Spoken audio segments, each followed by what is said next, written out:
Stand by, camera 2. Roll sound. And action. My name is Shelley Smith. I'm 39 years old. I have 3 kids. I don't see them much.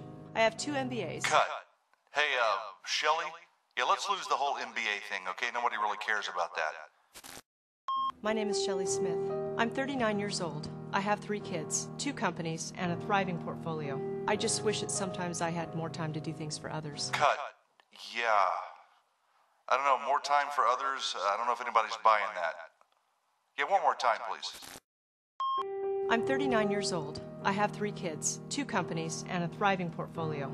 I'd like to teach, maybe college, writing classes. And threw my marriage away. I convinced myself it was all his fault. Cut. Shelby, who cares whose fault it is, really? It's coming across a bit scary. There's a little fatal attraction in all of it, if you know what I mean. Again. I have 3 kids, 2 companies, and a thriving portfolio. I'd like to teach, maybe college, writing classes. I have a lot of questions about why we're here and what we're doing. Cut. Yeah, that's a little too deep, don't you think? Let's dumb it down a bit. And go! I like pizza, live music, and motorcycles. I have 3 kids, 2 companies, and a thriving portfolio. I'd like to teach, maybe college, writing classes. I'm mad at God. I just wish I had somebody to talk to about it. Cut. Sydney, whoa, the mad at God thing and nobody to talk to, really? This isn't an audition for Dr. Phil. I'm 39 years old. Let's do 35. I have 3 kids. 3's a lot. Can you make it 2? 2 companies. 2's too many. Let's go with 1. One more time, please. My name is Shelley Smith. God, that's good. Simple, clean, easy on the ears. I like this version. I like it a lot. I'm not digging the name Shelley. You think she'll change it? That's a wrap. And that's what the world wants to do to us. Make us into their image. Make us so that we're saleable. Make us so that we're likable and do all those things. Not have the real person come out.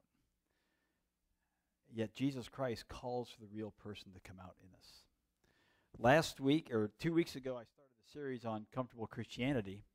We talked about being real. And last week we took a digression from that and we went to membership because we had baptism ceremony at the marina last week, and that was pretty cool. And we talked about family, being a church family, what it means to be a part, and how that if you're really self-indulgent and it's all about what's in it for you, you're going to be really feel pretty bummed out about the church because it's not about you. It's about helping each other, about interdependence. And so we got to see it lived out last Sunday night when Gene Foss kind of came up missing, and or so we thought. And so some people got a little anxious on that, and that was fine because we were concerned for people. And so call went out, and people started showing up to look for Gene Foss. It was about 10 o'clock at night, 10:30, something like that. And people showing up looking for Gene, and it turns out she was at a movie at the Hiawatha Club with a friend, and she didn't take her purse and all those things that you normally would take because it's a free movie, and she was okay. But the point is, we look out for each other. The point is, people said, we care, and we're coming out. Now, not everybody got the phone call, but a few people got the call to come out and to look for Jean, and you know, she was surprised, impressed, and pleased. She told her son on the phone that night, because her son was called about it, and she told her son that, hey, if anything happens to me, my friends will know. My friends will take care of things. And that's what we do for each other. But for us today here, being a real follower of Jesus means being, I got your back, you got my back, we got each other's back, we watch out for each other. A few weeks ago, I reminded you to take a deep look at yourself, to take a deep, honest look at your spiritual life and how you're doing spiritually. Not looking at your neighbor, not looking at anybody else, but looking at yourself. And in fact, on the notes, I had you can rate yourself from 1 to 10, and I hope you did that. If you want today, you have them on the notes as well to look at yourself and rate yourself if you want to do, to see how you're doing with your spiritual health. In Matthew 5, Jesus gives this great sermon, his Sermon on the Mount, and he's talking about upping the ante, about being a follower of Jesus, and he's talking to not be like certain people and about not being just like the Pharisees or anything like that. And he's talking to you and me about living at a higher standard, a higher calling. And that's what I want to call us to. You see, too many Christians, too many followers of Jesus, I don't know, too many Christians are doing just that. They're Christians, calling themselves Christians, but not really followers of Jesus. Not doing what Jesus says, and they get comfortable in their Christian walk. Well, actually, it's not even a walk. They get comfortable in their Christianity, and they sit on their... Kathy was up here because I put that there. you put it in the center, right? So it's... Yeah, I can tell. They get comfortable in their Christian walk, and they sit in their comfortable Christian chairs. They watch the world go by, and we just, it's really a comfortable thing to do here, and I don't want to have to explore my faith anymore, and I don't want to have to really talk to anybody anymore about my faith, and I don't want to really have my friends, I don't want to bust them on the head about this, and we just watch the world go by. I saw an Everence Toolkit article this week. Ed Stetzer says, from Lifeway Publishing, said that recent study showed that 20% of the people in church do not read the Bible. So let's see. 1, 2, 3, 4, 5, 6, 7, 8. This whole group over here. 2 of you don't read the Bible. That's what it's saying. Out of 10 people, 2 people are not reading the Bible. And we're wondering about the decay, the problems in America today, and we're wondering about the decline in America today. And let me just tell you, it's not a decline on the social level, it's a decline on the moral level. And the reason there's a moral decline and a moral decay is because the followers of Jesus are not following Jesus the way they should be. If we're not reading the Bible, how in the world do you know what God wants you to do? How do you know what to stand for if we're not reading the Bible?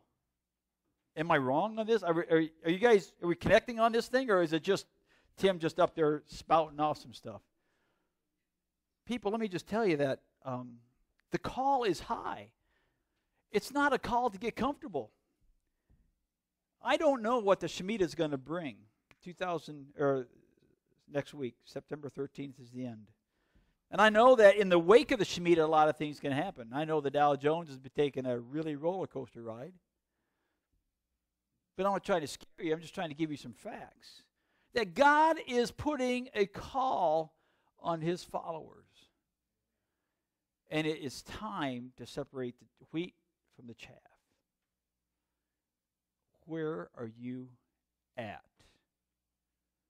Are you wheat? Or are you chaff that will be separated and blown in the wind? Jesus in his sermon in Matthew 5:13, the Sermon on the Mount, I mentioned this 2 weeks ago, and I'm going to get to it again. He said, "You are the salt of the earth. But if the salt has become tasteless, how can it be made salty again? It's no longer good for anything except to be thrown out and trampled underfoot by men and women." I want to be inclusive on that. Yeah. 2 weeks ago, I said that when Jesus was saying that you're the salt of the earth, he was saying that you are to be authentic. As a Christian, follower of Jesus, you are to be the real deal. When it comes to you, you're relating to the world, my relating to people who are not Christians, not followers of Jesus. They do not want to see imitators. They do not want to see phonies. They want to see the real deal. Way too often, people calling themselves Christians do a great job on Sunday morning. Yeah, we'll go to church. We'll come home, we'll have a big meal. Well, some have a big meal. We grew up having big meals. We're going to watch a little football or baseball. We're going to take a nap. We're going to have a little popcorn in the evening. We're going to do whatever you want to do. But on Monday through Saturday, we're going to live like hell. And the people out there know it. They can spot a phony a mile away. I know. Because I could. I can. And so can you. You've come across people and their radar goes up, right? Oh, phony, phony, phony, phony, Or at least you're not saying phony, but at least you're questioning, is that person the real deal or not? They can spot that. Inauthentic people live inconsistent lives. That's what I mean by Monday through Saturday. It doesn't resonate with Sunday.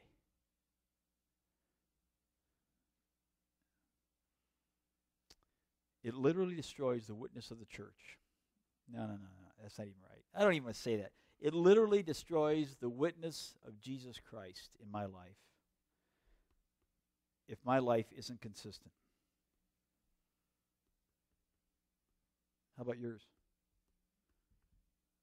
Is it consistent? When you walk up to somebody, will they know that your walk is an authentic walk? When people come across your path, and God brings a person across your path, will they know that this person's real? Or will you just be another person pretending? Do people you work with, do people you have coffee with, do people you have fun with, do people you are around, do they know the difference? And sometimes they know the real us better than we know the real us. Don't they? Do they see the Spirit of God growing and moving in your life? I shared this story. I don't know if I shared it during church service or shared it before, but I want to share it again about the little boy who went to a friend's house, and while he was there, they had friend's mom put on a movie that was kind of questionable, and he came home and told his mother about the movie he watched with his friends. His mother said, "Why did you watch that? You know that's the type of thing that we wouldn't let you watch. It's not age appropriate for you. Why are you doing that?"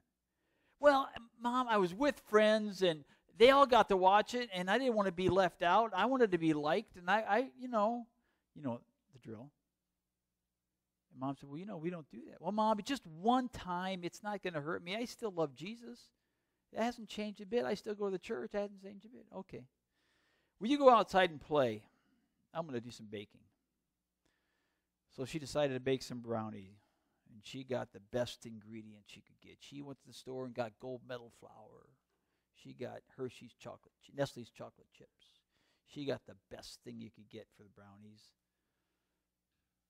And then she had her son come in, and she said, "Son, I baked some brownies." He said, "I know, I could smell them. They smell really good, Mom."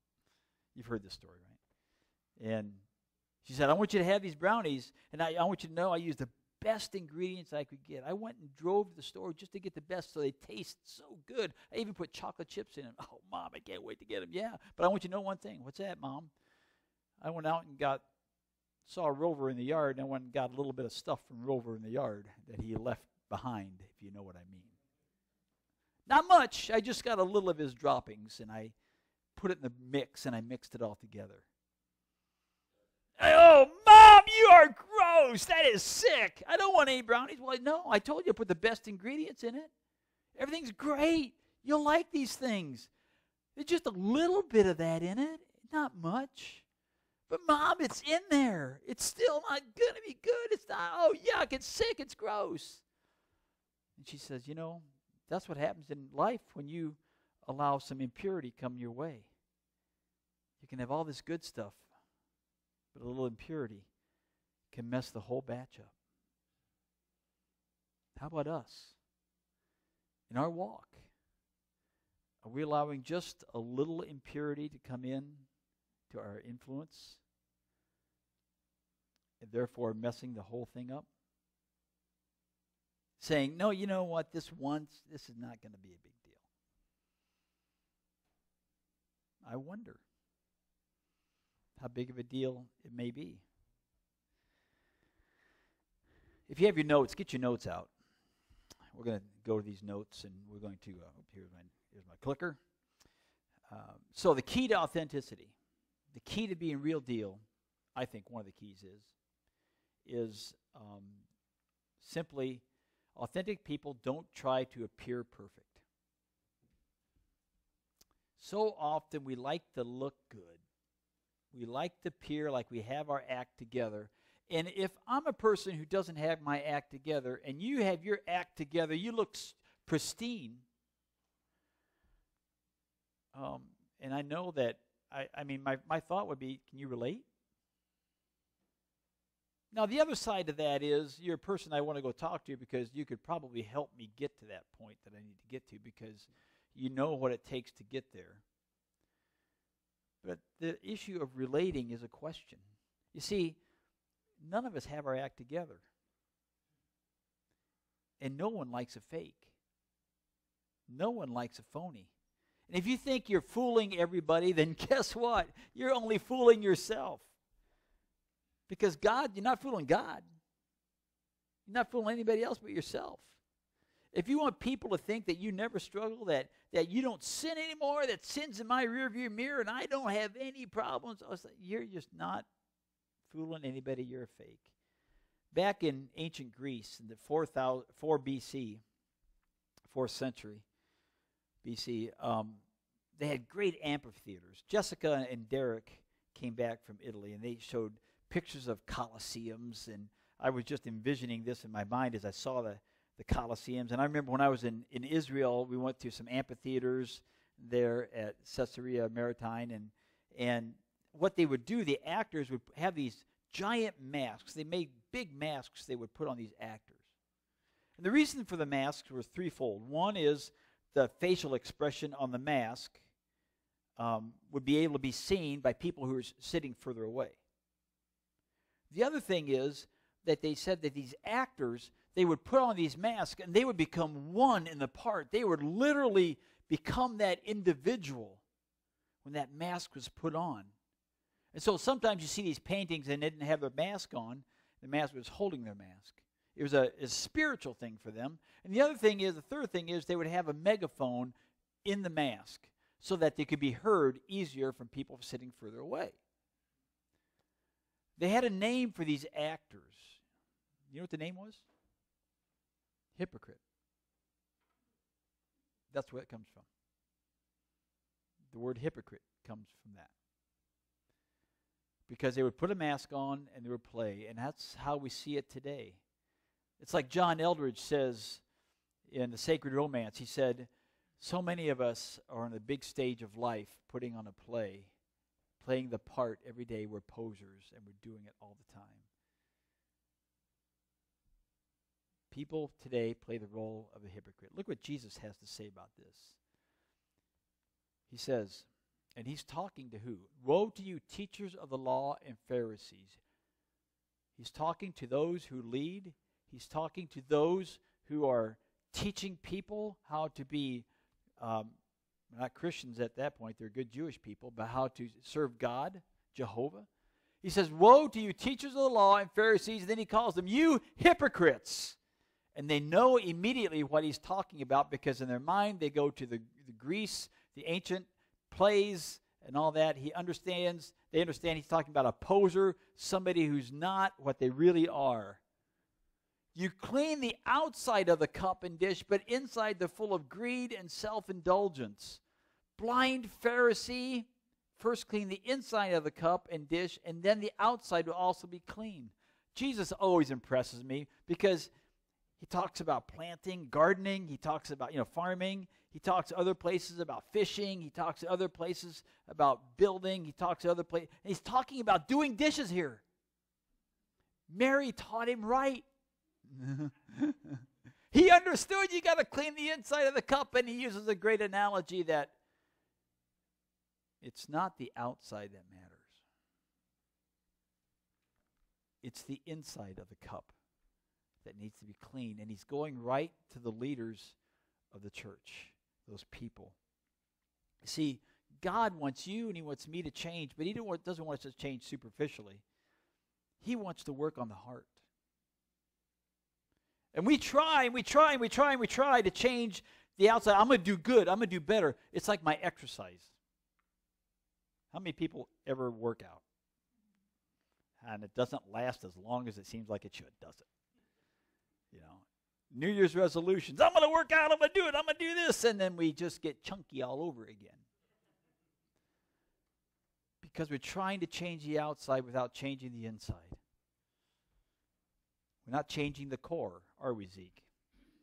Yeah, buddy. Zeke and I talk about that. God doesn't just want to change the way we look. He wants us to change from every core of our being. It's like the song says. He wants to change us from the inside out. Lord, my soul cries out. We have to have faith in Him. And that's what changes us, begins to change from the inside out. Today at Nobbinway, I was blessed. God just told me to give an invitation. And I had Mike Foster came to Jesus Christ today at Nobbinway. Starting the change from the inside. Yeah, isn't that good? Yeah. And starting the change from the inside out. So cool. You know, you and I can make a difference in people's lives by influencing them for Jesus. You know, you have an influence on people every day, everywhere you're at. If they can see that Jesus has made a difference in us, we'll influence them. So a key for that is we have to be the good news before we share the good news. You ever seen somebody who wants to share the good news, but they sure don't act like the good news? Pretty hard, isn't it? School's starting this week. So, I don't know if we have anybody who has kids going. Oh, Drake is going to school. That's Tuesday. Excited? So because school's starting, let me tell you a story. I read a Peanut cartoon, Charlie Brown, and Charlie Brown and Peppermint Patty are going to school for the first day of school, and they go to school, and after school, Peppermint Patty comes up to Charlie Brown. She says, "Chuck," that's what she always called him. "On the first day of school, I got sent to the principal's office, and it's all your fault, Chuck." Charlie Brown says, "My fault? Why is it my fault? You always say it's my fault. Why should it be my fault?" She said, "Well, Chuck, you're my friend, aren't you? You should have had a better influence on me." Yeah, just like the world. Isn't the world doing that? Isn't the world trying to pass the buck? It's not my responsibility. It's not because I did this. She was right on that. She was passing the buck on that. But she was also right on the fact that Charlie Brown wasn't the influence on her that he should have been. And it comes back to us. We should make a positive influence on our friends. You always are making an influence on somebody else. Sometimes it's good, sometimes it's bad. But people are always influencing you as well. You may not know it, it may be subtle, but we're always influencing other people one way or the other. And you can choose to make a positive influence or not. It's like the preacher who was building a trellis.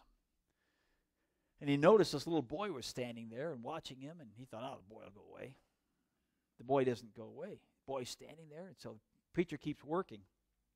And he building, and he notices that the boy keeps watching him. He thinks, wow, kind of getting proud of it. And he says, "So, son, you're trying to learn a little bit about building here, are you?" The boy says, No. I'm just waiting to see what a preacher says when he hits his thumb with a hammer." Influence. People are waiting. People are watching. People are looking at you and me to see what we're going to say when we hit our thumb with a hammer. Aren't they? I said how Jesus used that issue of the salt as a preservative and salt as seasoning. Do you know that unless salt is put in contact with something, it does no good? Salt, if it's just sitting in the shaker, is useless, right? Salt is nothing but a bunch of granules, and if they're not applied to anything, they have no effect. Salt becomes, this is good, okay? You might want to even write this one down. Salt becomes invisible in order to have a visible effect. Salt becomes invisible to have a visible effect. Salt by itself does nothing. But when you take salt, you rub it onto meat, put it onto meat in a proper dosage. Obviously, if you make it too salty, it's going to be really nasty. But if it doesn't put salt on meat or on other items, what does salt do? It brings out the flavor that's intended. It influences the flavor of whatever it is you're eating, doesn't it? It brings out the flavor of meat. I like salt with my carrots, vegetables. You ever put a little bit of salt on your carrots? It just brings that flavor. We had someone give us some fresh carrots. It just brings that flavor right out. That's what I like to use salt for. But if I put too much on, it's like, yeah, it's way too salty. Salt that just sits in the shaker is useless too, right? It's no good for anything. It's like believers who become complacent. You and I, we become complacent. We don't share the grace of Jesus Christ with anybody. We refuse to take a moral stand, refuse to share our faith with other people. We're just sitting in the shaker. You're worthless at that point. In the kingdom building, I don't want to be worthless, because if I'm worthless, how do I hear, well done? You ever thought about that one? Well done means I've done something, right? And if I'm not doing anything, am I going to hear, well done, thou good and faithful servant? If I'm just sitting by and letting the world go by, I'm doing nothing. So the question comes back to, are you authentic? Are you the real deal? I hope you are. Or are you wearing a mask and playing the role of the hypocrite? Is your salt on the shelf, or is it coming in contact with something, with someone, bringing flavor of God to those he sends your way? I heard about a business owner who was interested in Christianity, but he stayed away from it for a while because he was a little concerned. He had a lot of employees that were Christians in his company, and he watched them like a hawk. He said this. He said, I was naturally drawn to God by observing Christian workers who are conscientious and kind. But I'll tell you what really impressed me. One day, a guy who I knew to be a fresh convert asked if he could see me after work. I agreed to meet him, but later that day, I started to worry that this young religious zealot might be coming to try to convert me. I was surprised when he came in my office with his head hanging low and said to me, "Sir, I'll only take a few minutes, but I'm here to ask for your forgiveness." You see, over the years I worked for you, I've done what a lot of other employees have done, like borrowing a few company products here and there, and I've taken a couple supplies, I've abused the telephone privileges, and I've cheated on the time clock now and then. And he went on to say, but I became a follower of Jesus, a Christian, a few months ago, and it's a real thing. It's not a smoke and mirrors type of stuff. So in gratitude for what Jesus Christ has done for me by going to the cross, dying for my sin that I couldn't do myself, and paying for that, I want to make amends to you and the company and be obedient to him. Could we figure out a way to do that? If you fire me for what I've done, I get it. I understand, he said.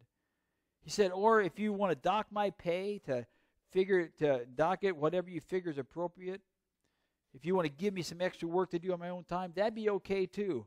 I just want to make things right with God and with you. Well, in the end, everything worked out. The business owner said that one conversation made a deeper spiritual impact on him than anything he ever had said to him before. See, what happened is that employee didn't influence his boss by using the 4 spiritual laws booklet. He didn't have a dramatic presentation of the gospel message. He simply lived the life that Jesus called him to and allowed his light to be shining before men, which glorifies your Father in heaven. He did it because he was living out a faith that was authentic and available to anybody. You and I can do that. We can do that. But to do it, we have to be willing to be the good news before we share the good news. What you say and do influences those God put in your life. Jesus said, you are the salt of the earth. You are the light of the world. Let your light and your life shine so before men that they may see your good works and do what?